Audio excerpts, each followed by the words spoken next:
Oi pessoal, tudo bem? Hoje a gente vai estar iniciando uma série diferente aí de vídeos, né? Muitos alunos me pediram para postar, né, vídeo aqui falando sobre isso que é um aspecto referente à parte de design, né? Que são desenhos em profundidade, né? Desenhos de móveis, né? De ambientes planejados, né? E eu já tinha mostrado algumas técnicas, né, em algumas aulas aí do passado e muitos alunos quando viram que eu tinha esse canal no YouTube, né, pedindo para mostrar fazer vídeo, né, falando sobre isso, né.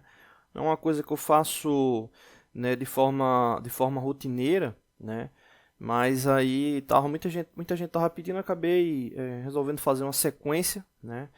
Aí vou deixar aí na mesma playlist aí que os vídeos, né, do Magic Plan.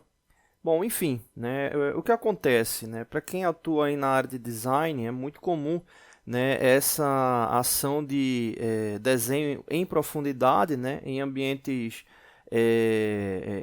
pré-selecionados, né, para ter uma noção, né, de como é que vai ficar o móvel, né, e principalmente se for móvel planejado também, para dar aquela sensação, né. Só que existem softwares, né, que atuam com isso, né? Você pode ter um software dedicado a isso, ou você pode estar utilizando também um software para criar, né, todo o processo, né, levando em consideração o espaço, né, ou seja, levando em consideração o ambiente, a criação do ambiente, né, e a inserção do objeto no local, né. Eu particularmente gosto muito do Magic Plan, né, porque ele te dá essa possibilidade, né, mas você tem tem algumas limitações, né, exemplo, a biblioteca, né, de objetos eles não são editáveis, né, então é aquela coisa, né, é muito além do que você está acostumado, né. Esse aqui eu já até fiz alguns vídeos aqui sobre esse software no canal, que é o Sketchbook, né, que é um software da Autodesk, né. Ele é um software gratuito, né, o link dele está aí na descrição. E aí no caso, ele como é para desenho livre, né, desenho, enfim, não vou dizer só desenho artístico, né, ele tem uma série de ferramentas que facilita muito aí para quem está nessa parte aí de desenho, design, né, ele tem a parte aqui de régua, a parte de elipse, né, a parte de círculo, então ele é bem amplo, né, o uso dele, né? Então eu gosto de utilizar ele para esse tipo de desenho que a gente vai estar fazendo, né, porque te dá uma série de possibilidades, né?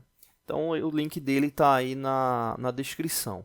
Então o que é que a gente vai fazer aqui para entender, né? Vamos verificar, eu vou fazer a sequência de vídeos, então vamos fazer aí bem detalhado, né? Aqui está o espaço em vazio, e exemplo, vamos supor que o nosso objetivo é desenhar um móvel, né, aqui nesse espaço, né, desenhar um móvel nesse espaço. O que acontece? Se você observar essa imagem, ela te dá uma relação de perspectiva, né, de profundidade, né, a visão humana.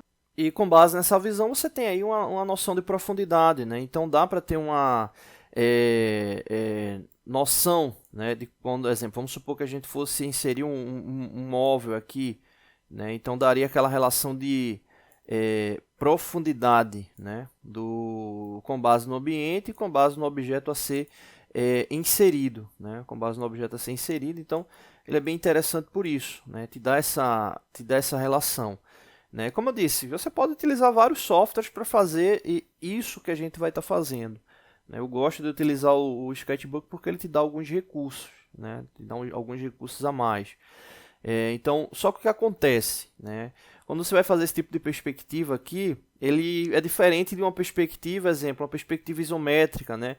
Tem aquela base de eixo de rotação com 120 graus, né? Daquela relação lá de 120 graus lá né, de disposição, né, do objeto que vai ser representado.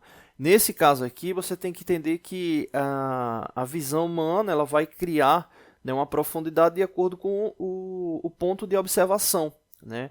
E aí vem uma dica importante, né? Um caso de desenho como esse, né, de objeto de profundidade, né, é sempre importante traçar uma linha, né, próxima ali à indicação central do quarto, né, ou do espaço, porque se você observar aqui, observa essa inclinação, né, aqui do canto da parede, né, e observa essa outra inclinação, né, elas estão indo aqui de forma convergente aqui para um sentido que seria o fundo do espaço, né? Obviamente você não vê esse encontro porque existe aqui a limitação referente ao comprimento dele, né? Mas, exemplo, se você estiver num corredor muito longo, né, vai chegar uma hora que você vai ver em relação a essa escala de profundidade como se as linhas se encontrassem, né, cada vez mais fechando, né? Então esse é o grande detalhe para poder atuar aí com esse tipo de desenho, ou seja, ter essa relação desse conceito, né, para poder fazer o desenho. Então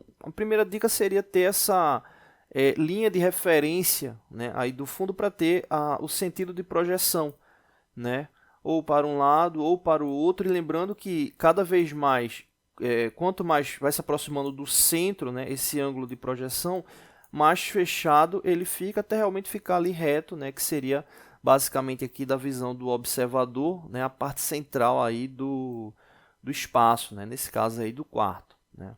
E aí outro detalhe também, eu tenho uma mesa digitalizadora, né, eu gosto de utilizar a mesa para esse tipo de desenho, né, vou usar ela aqui, porque eu posso estar rabiscando de forma livre, né, rabiscando de forma livre. Então faço o esboço, né, preliminar, depois faço um esboço definitivo, né, com linhas mais definidas, né, e depois passo para o software de desenho, né, passo para um outro software de desenho, que nesse caso a gente vai estar utilizando o AutoCAD, tá bom? Então é essa sequência aí que a gente vai estar utilizando, né? Então no próximo vídeo aí a gente vai começar a fazer esse esboço aí do móvel e verificar aí questão de camada e outros recursos aí do software do Autodesk, tá bom?